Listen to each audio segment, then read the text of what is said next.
Shalom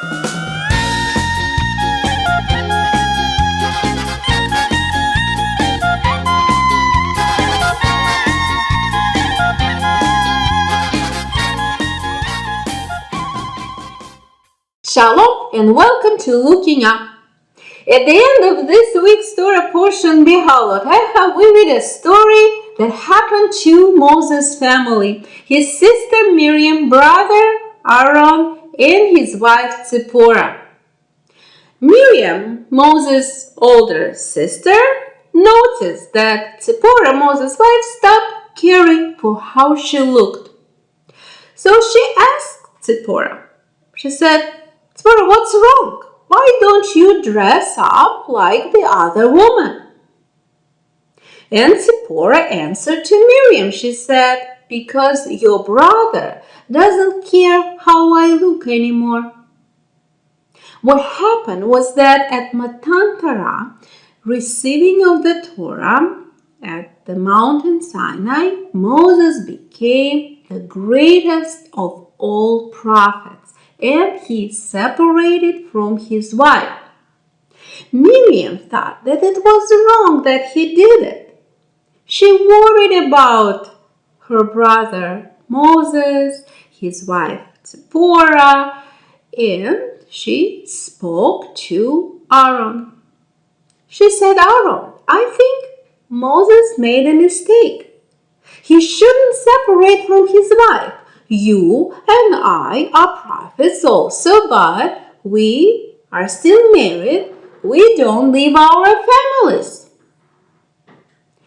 And this conversation happened in front of Moses. But Moses didn't answer anything. He was very humble and he didn't want to argue with his older brother and sister.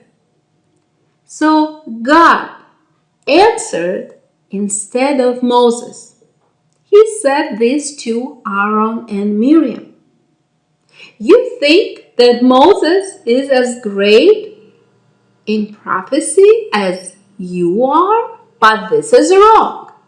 Moses is greater.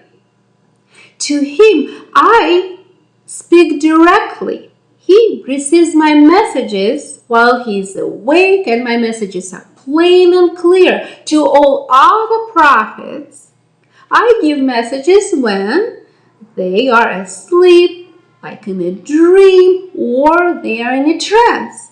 And my messages come as a riddle. They are not as clear as the messages to Moses.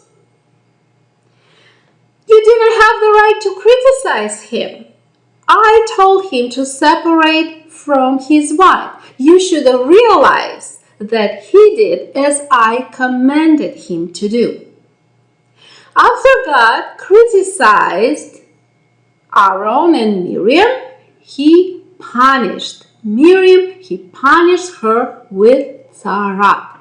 Tzara'at was a punishment for speaking Lashon hara. So her skin was covered with white spots, white tzara'at spots, and she had to leave the camps of the Jewish people. She had to separate from all the people, be quarantined for 7 days. But she was so great, such a righteous woman and beloved by everyone. So the whole camp, all Jewish people, waited for her. They didn't start moving to their new stop in the desert. They were waiting for Miriam to join them. What do we learn from this story? We learn how damaging it is to make negative assumptions about good people, believing in those assumptions, and then speaking about them in front of others. And the fact that Miriam was so great, holy, righteous, beloved by everyone tells us that this can happen to anyone, and it can certainly happen to us. So we must be aware of it and be on guard against it.